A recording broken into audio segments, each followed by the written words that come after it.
I want to switch subjects. You leveled some criticism and professed bewilderment at the leader of the CPC this morning not agreeing to receive a security clearance. Is that correct? Yes. Am I correct, sir, that Mr. Poilievre has said that the reason he does not wish to receive the security clearance is because he does not want to be constrained in terms of the use he can make of the information that he would receive? I don't believe that was his argument. I believe his argument was that he wouldn't be able to talk about the information he received. How is that different than what I just said? So Pierre doesn't want that information because he can't do anything about it. So there's no point in knowing it or talking about it. And Trudeau's like, no, it's different. He does it because he doesn't want to talk about it. And let's have a listen at Trudeau. And I got to say that Trudeau, when he's in trial, and he's been on trial a few times, I like him a bit more, He's talking normal because he does a lot of was it grandstanding and is blah, blah, blah, blah, like theatrical performance. I prefer this actually much more. Let's have a listen. It gets more exciting too with the details of this. Let's have a listen. Because as leader of a political party, you have many, many tools at your disposal to act on information you receive. You can choose to not sign the nomination of a candidate who is under a cloud of suspicion. You can choose to not elevate them to a critic's position. You can choose to not promise to make them a minister one day. You can choose which committees they sit on. A leader of a party has many tools that they can use that are not requiring him to speak publicly about his knowledge. The leader of a party has quite a bit of power over what happens within that party, and that's why the ultimate decision maker in a political party should always be the leader. Are you aware that there are other security cleared individuals within the CPC that can and do receive regular security briefings? I think you're speaking of Ian Todd, the Chief of Staff? Among others, yes. I can't help but imagining how people would react if I sort of sat back and said, well, no, Katie Telford got cleared on this information. She made a determination about who could run for me or not, and I don't need to worry about that sort of stuff. Canadians didn't elect, or Conservative Party members didn't select Mr. Todd to make decisions about who could run for the Conservative Party of Canada.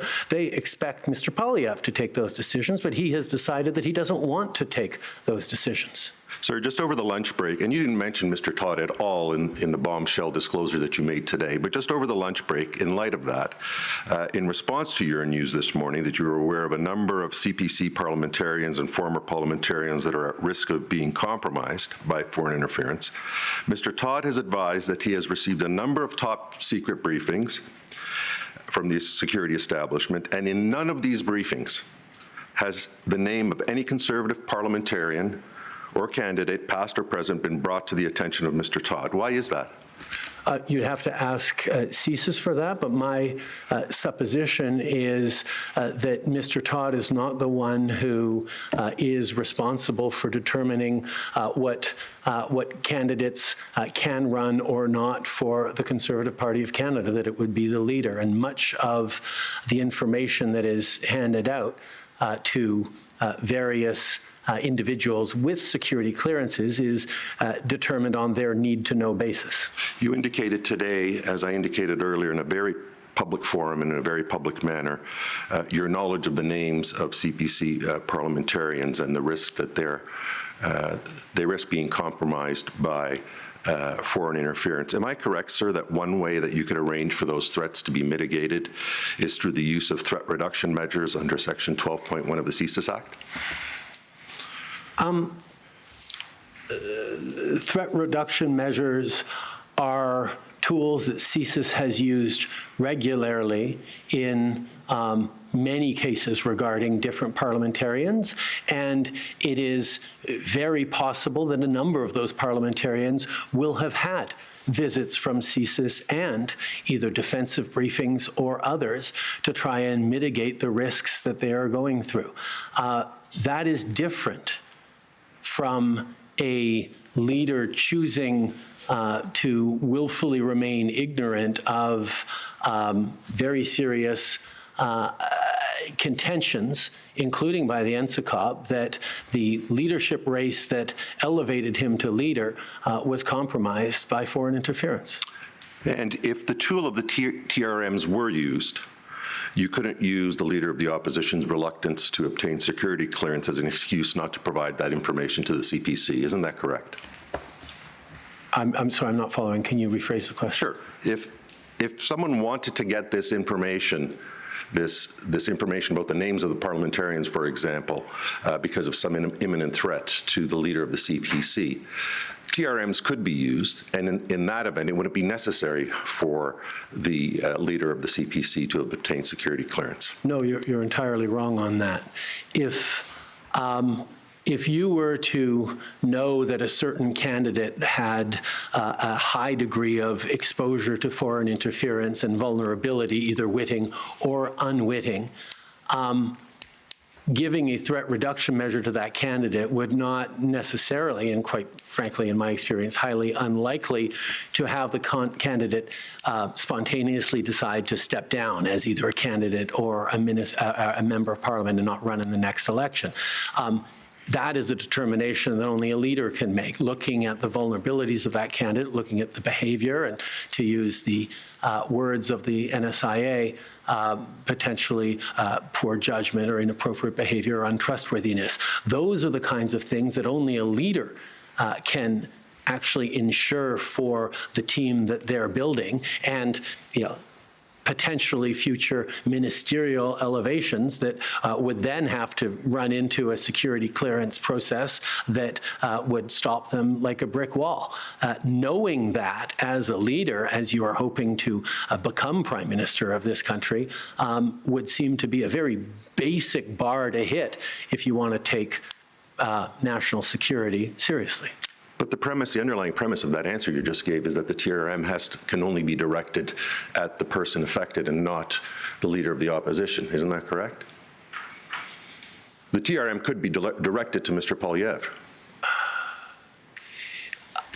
The identities of the people involved are themselves classified and available to only those with top secret clearances. So certainly CSIS could go to the leader of the opposition and say, you really have to be careful to instruct all of your MPs to stay away from this country or to be concerned about diplomats from that country or not accept money, or not accept support from these particular diplomats, but the TRM would be unable to identify which of those individuals are in question unless the leader chose to get a security clearance to be able to hear those names. And the fact that the leader does not leaves him in a position of being unable to protect the integrity of his party. I'm going to suggest that you're wrong on your understanding of the law as to what a TRM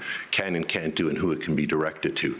And I'm going to suggest that the fact that you leveled this accusation earlier today and didn't mention the possibility of a TRM was just for the purpose of grandstanding here today. On the contrary, threat reduction measures are regularly used to highlight to people potential vulnerabilities. But having watched many, having known a number of parliamentarians who went through TRMs, they often come out of TRMs with a general sense of having to be more careful. But specifics are often not given, and there is no guarantee that a TRM to the leader of the party would include the names of the people most at risk or most engaged in potentially problematic activity. And that's why the refusal of the leader to actually access the intelligence on those names is,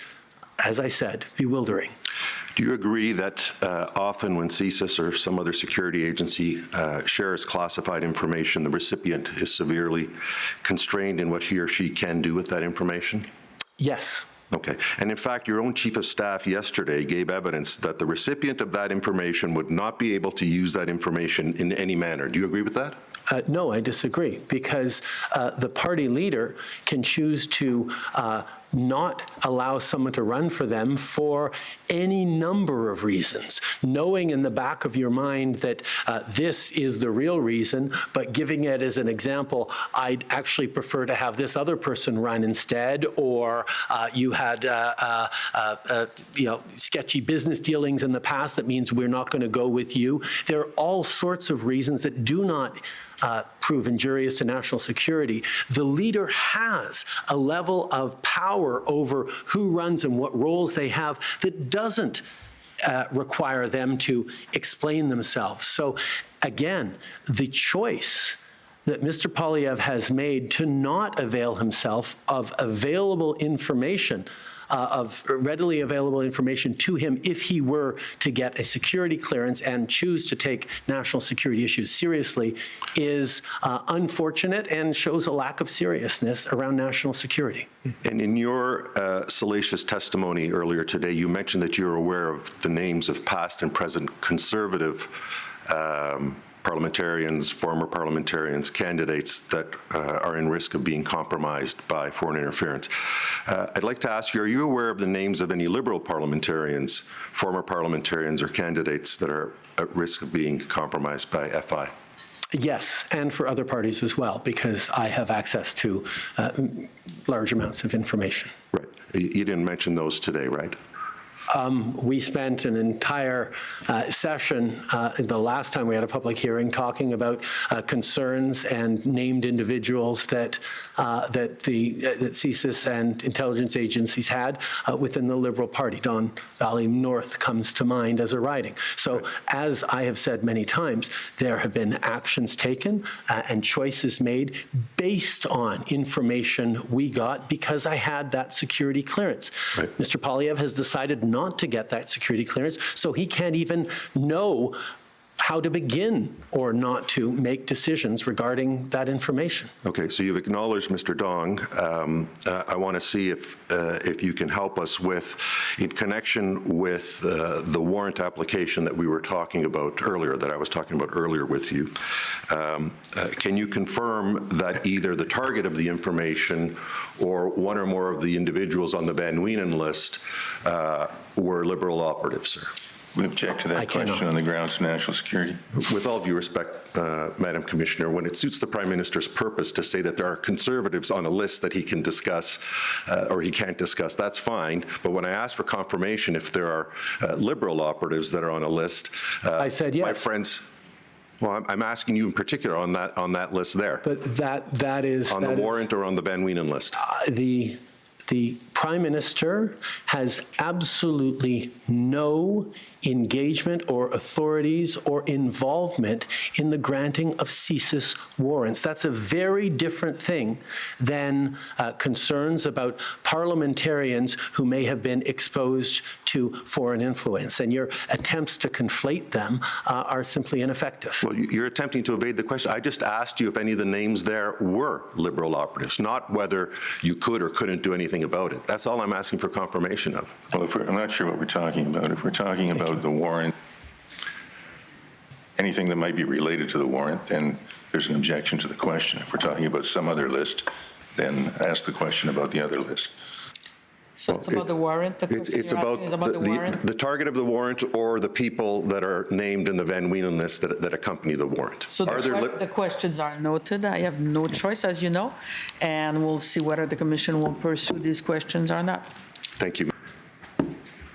And has Minister Blair or anyone in his office at the time that he was Minister for Public Safety faced any consequences for the fact that that warrant application we've come to know did languish in that office for what I'm going to suggest to you is a period of 54 days? Like I said, the director of CSIS himself testified that he had no issues with the timelines involved, and I can certainly say that I continue to have full confidence in everyone involved. Okay.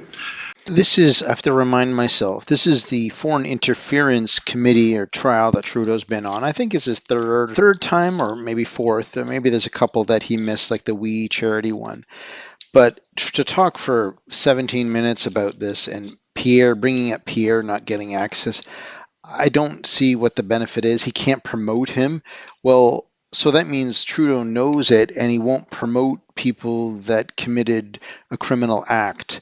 And I'm not sure about this new criminal code 13, section 13.2, what they're talking about, but obviously more action can be taken, but Trudeau doesn't need any more publicity that is negative towards him, which is nearly every day anyways at this point. A scandal every 2 weeks, and every day is just more and more of this continuation of scandals that keep coming out. This is the best lawyer, I think, so far that I've heard, and at least they're asking some questions on why Pierre doesn't need to get this access, and it really doesn't matter. Remember, we're only talking 11 people. Trudeau said himself 4 people have left anyways.